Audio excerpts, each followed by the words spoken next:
Kak, boleh tanya nggak? Oh ya, silakan. Mau tanya apa? Saya kan awalnya ini Muslim, Hmm, tapi belum jadi Kristen juga sih. oke, lalu?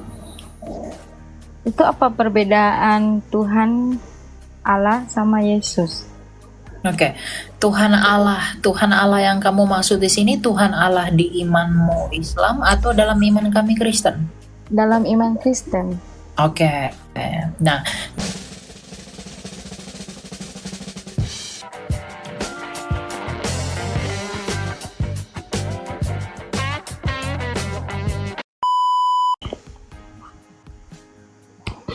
Kak, boleh tanya nggak?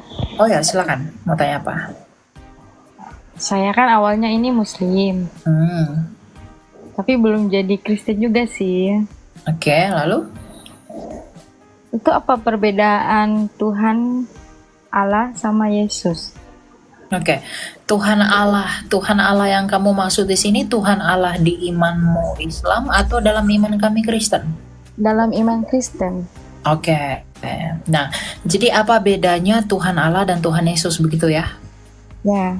Oke, Tuhan Allah itu adalah Yesus. Yesus adalah Allah.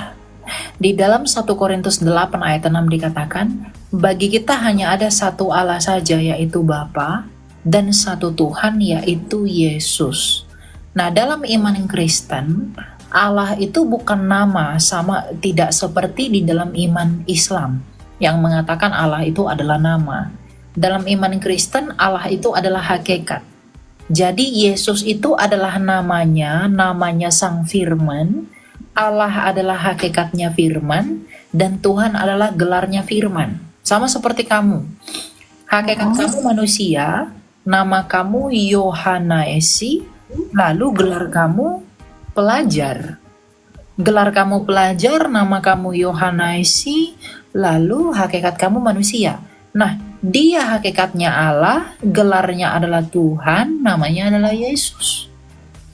Jadi, dalam iman Kristen, itu tidak memiliki pemahaman seperti di iman Islam bahwa Tuhan adalah Allah, Allah adalah Tuhan. Tidak, karena Allah itu adalah hakikat, sedangkan Tuhan itu adalah gelar.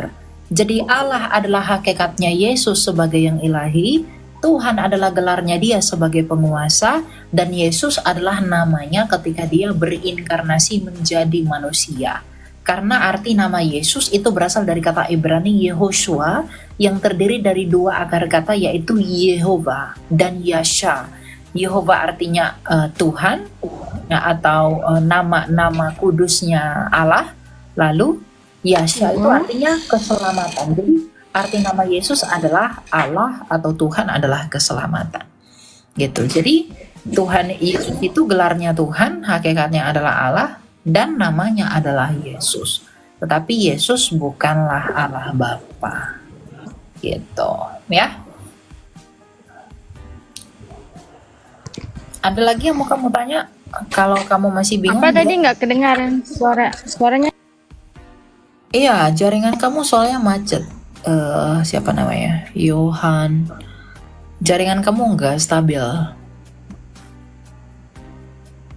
Ada lagi yang mau kamu tanya? Berarti Yesus itu bukan Allah. Yesus adalah Allah, tetapi bukan Bapa. Yesus adalah Allah, tetapi bukan Sang Bapa. Gitu. Sama seperti kamu, tubuhmu bukanlah pikiranmu, tapi pikiranmu adalah manusia, tubuhmu adalah manusia, kan? Tetapi tidak ada dua manusia, hanya ada satu manusia. Nah, Yesus itu bukan Bapa karena Yesus adalah pikirannya Bapa, firmannya Bapa. Tetapi karena Bapa adalah Allah, maka Yesus yang adalah pikirannya Bapa pastilah Allah. Gitu. Ya? Ya, oke, baik. Ada lagi yang mau kamu tanya? Terima kasih ya penjelasannya. Ada lagi yang mau kamu tanya? Silakan. Apa yang masih bingung, masih belum ini belum apa segala macam, silakan aja, nggak apa-apa. Itu Eli jelaskan sama dia arti apa Trinitas biar dia tahu. Oke, arti Trinitas itu apa? Bentar ya, saya tunjukkan ke kamu apa itu Trinitas. Ini kamu harus ikuti dengan baik. Pengertiannya bagaimana? Ntar ya, saya buka catatan saya. Oke. Ini disimak baik-baik ya, biar kamunya tidak ketinggalan. Ntar ya, sini saya put di sini. Oke. Duh, jatuh kamu. Ada yang komen baru lagi. Ntar ya, saya ini ya. Ada netizen komen istilah baru lagi. Nih ya, coba kamu coba ikuti ya, nih. Ya. Ya, jadi Allah Tritunggal atau Trinitas itu berasal dari dua kata tri dan unitas. Tri itu artinya tiga, unitas itu artinya keesaan. Jadi Trinitas itu adalah ketigaan yang esa atau a compounded singleness. Nah, kalau dari definisi ini Trinitas itu ribet, tetapi seperti apa ilustrasi Trinitas itu? Jadi begini, Allah yang esa dalam iman Kristiani Allah itu esa. Di dalam Ulangan Musa mengatakan Allah itu esa, di Perjanjian Baru Tuhan Yesus juga mengatakan Allah itu esa. Nah, kalau Allah itu esa, lalu bagaimana dan apa itu Trinitas? Allah yang esa itu adalah Sang Bapa. Nah, Sang Bapa ini adalah pribadi yang kekal. Nah, Sang Bapa ini memiliki nama perjanjian yaitu Yod-Heh-Vav atau Yahweh orang baca.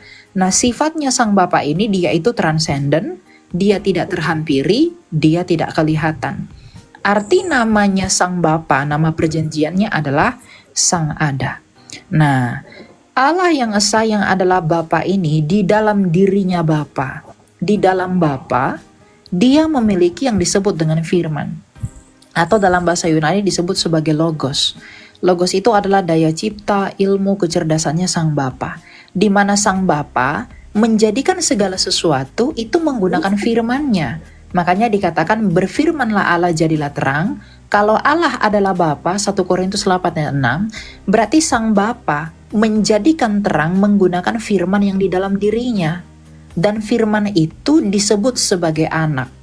Dan tanpa firman yang adalah anak, Sang Bapa tidak menjadikan apapun. Yohanes 1 ayat 3. Nah, selain memiliki firman, Sang Bapa ini di dalam dirinya, dia memiliki roh. Yang oleh rohnya itu ia memancarkan misterinya, dan oleh rohnya itu ia menghidupi segala sesuatu. Menurut Ayub 33 ayat 4. Jadi Sang Bapa, firmannya Bapa sendiri atau pikirannya Bapa, dan rohnya Bapa sendiri, itulah Trinitas. Nah, firmannya Bapa ini menjadi manusia, itulah Yesus. Ketika dia berinkarnasi, inkarnasi ini artinya di dalam daging, inkarni, di dalam karni itu daging. Jadi karnivora itu pemakan daging, jadi inkarni itu di dalam daging. Jadi firman yang keluar dari Bapa datang menjadi manusia, dan ketika dia datang menjadi manusia, dia lahir dan diberi nama Yesus. Yang arti nama Yesus itu adalah Allah adalah keselamatan. Nah, ketika dia menjadi manusia, otomatis di dalam dirinya dia memiliki dua kodrat. Dia adalah Allah karena dia adalah firman-Nya Bapa yang adalah Allah, dan dia adalah manusia. Dan ketika dia mati dalam keadaannya sebagai manusia. Jadi iman Kristen tuh nggak pernah percaya Tuhan itu mati, Allah itu mati, itu nggak ada.